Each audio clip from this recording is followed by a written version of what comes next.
Je m'appelle Antoine Paco, je suis directeur technique sur les technologies PHP et Front-End chez Webnet depuis 2008. Je m'appelle Guillaume Lecou, je suis chef de projet, je suis chez Webnet depuis 10 ans. Je suis Amine Mokedem, je suis architecte technique, je suis chez Webnet depuis 5 ans. Et je suis André Tapia, architecte technique chez Webnet depuis 5 ans et on fait tous partie de l'équipe Planète depuis 2013. Donc Planète, c'est un projet qui a été lancé par Stéphane Lima en 2013, qui avait plusieurs objectifs. Le premier, c'était de nous tenir à jour technologiquement, déjà pour améliorer notre outillage interne et également pour répondre au mieux aux demandes de nos clients. Le second objectif, c'était de mieux communiquer également, à la fois en interne et à l'externe. Et du coup, on a 2 jours par mois qui sont réservés pour venir dans Planète. Donc on soit en régie forfait, si c'est en région, on s'organise pour que les gens puissent se déplacer. Et on a 2 jours par mois qui sont réservés par Antoine en général et on a tout le temps qu'on veut pour faire ça. L'intérêt de participer à Planète pour un ingénieur, c'est surtout de pouvoir monter en compétence sur des nouvelles technologies sur lesquelles on n'a pas forcément l'occasion de travailler sur les projets clients.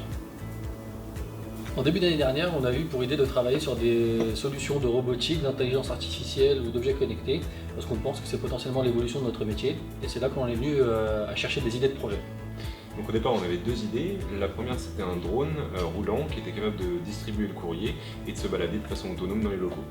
Le second, c'était un robot destiné à l'accueil et qui était capable d'interagir avec les visiteurs et de répondre à leurs questions. L'idée de tout ça, c'était de se faire une première expérience avec les robotiques et les objets connectés. C'était aussi l'occasion de faire un petit effet waouh sur les clients et les futurs collaborateurs. On ne savait pas exactement comment réaliser ce projet, on ne savait pas si ça allait aboutir, mais c'est l'idée de Planète, c'est de pouvoir tester des choses et c'est ce qu'on a fait. Donc on a mis en place une solution qui gère à la fois la reconnaissance faciale et vocale et elle est capable aussi d'interagir avec d'autres applications.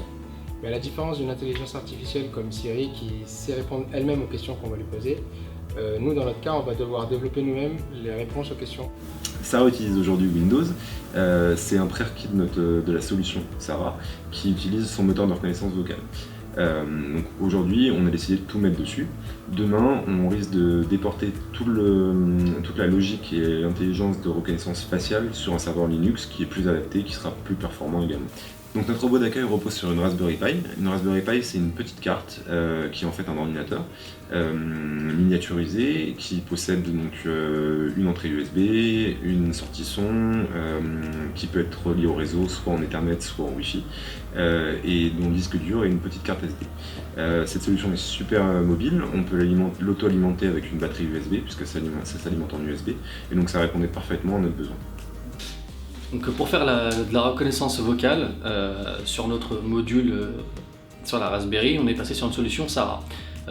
Donc Sarah, c'est une solution qui est Windows pour le coup, qui se base sur la reconnaissance vocale donc de Windows et qui permet de faire la transcription de la parole à du texte, donc ça s'appelle le speech to text, donc STT, et une fois qu'elle a reconnu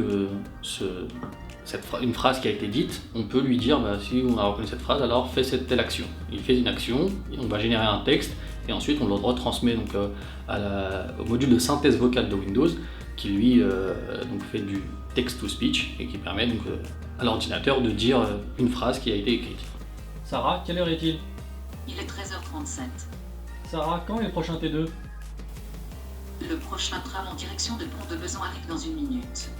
Le prochain tram en direction de Porte de Versailles arrive dans 9 minutes. Donc maintenant qu'on a réussi à faire et l'acquisition et la reconnaissance des phrases qui sont dictées, maintenant il faut pouvoir les capturer pour exécuter une commande.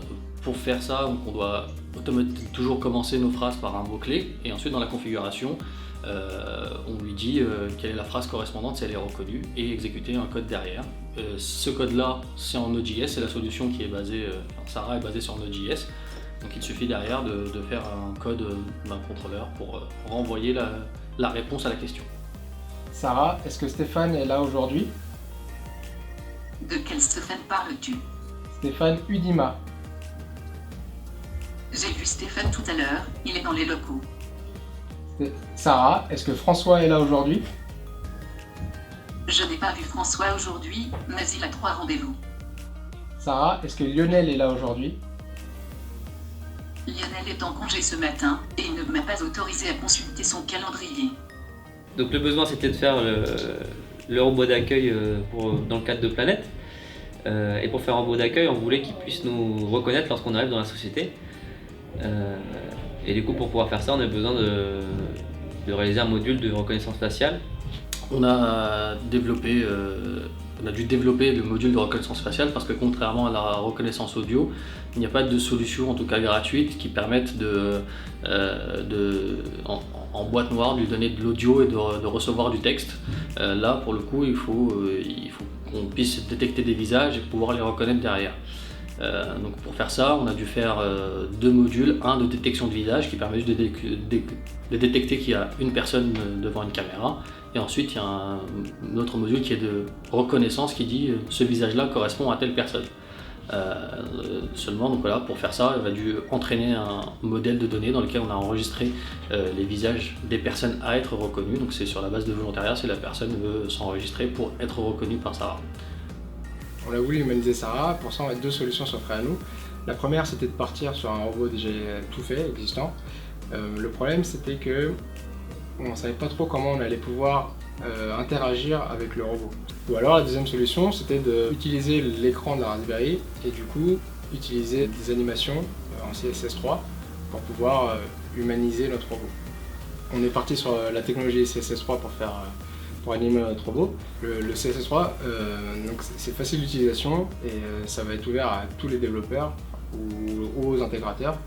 On va pouvoir faire des animations, on va pouvoir animer notre robot juste avec du style CSS. On va juste utiliser un peu de JavaScript pour ajouter et retirer les classes sur les bons éléments. Par exemple, faire bouger le bras droit, on va rajouter une classe sur sur la div qui correspond au bras droit. Et directement en CSS3, on va coder l'animation, donc le faire bouger, Actuellement, on a déjà pu développer des animations et des expressions du visage pour notre robot. Donc il peut sourire, il peut être en colère, il peut être triste, il peut être neutre. Pour ce qui concerne les animations, donc notre robot il parle, il peut faire coucou, il peut sauter, il peut dormir, voilà. Donc, il y a encore plein de choses qui vont arriver. Donc le projet Sarah est né durant l'année 2015. 7 personnes ont pu contribuer à différents aspects du projet. Nous sommes en train de finaliser la plateforme et nous allons la rendre disponible autour de la rentrée.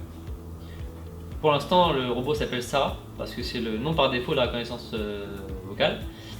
L'un des avantages de ce projet, c'est qu'il sera toujours en constante évolution. Tout le monde peut le faire évoluer et ajouter de nouvelles fonctionnalités. On a choisi des technos que vous connaissez bien, du HTML, du JS et du CSS. Les intégrateurs et les graphistes pourront participer en enrichissant les expressions et les animations du robot. Les développeurs, qu'ils connaissent Node.js, qu'ils le maîtrisent ou qu'ils aient simplement envie de le découvrir, peuvent intervenir en enrichissant les fonctionnalités en nous proposant leurs modules. Et d'une manière générale, n'importe qui peut proposer ses idées, elles seront toujours les bienvenues. Bon anniversaire à Webnet et à très bientôt. Non, putain de merde. C'est un, c'est Non, j'aime même bien je la saison de Sarah. Mais je l'aime bien, je le sens bien, ça, je le sens bien, je le sens bien. Je laissais faire, mais oui, Enchaîne, mais tu peux me couper. j'écoutais pas ce qu'il disait parce que... Tu peux faire semblant de montrer un truc Donc là, comme vous le voyez, là c'est un gros pic.